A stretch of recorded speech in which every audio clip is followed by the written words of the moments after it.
యేసయ్యా దిగిరానయ్యున్న మహారాజువు నీవయ్యా, మొదటి వాడవు కడపటి వాడవు, యుగ యుగములలో ఉన్నవాడవు.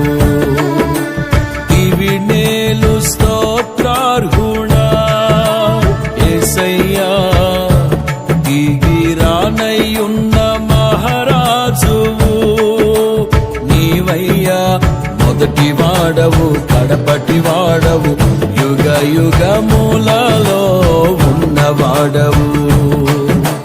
మొదటి వాడవు కడపటి వాడవు,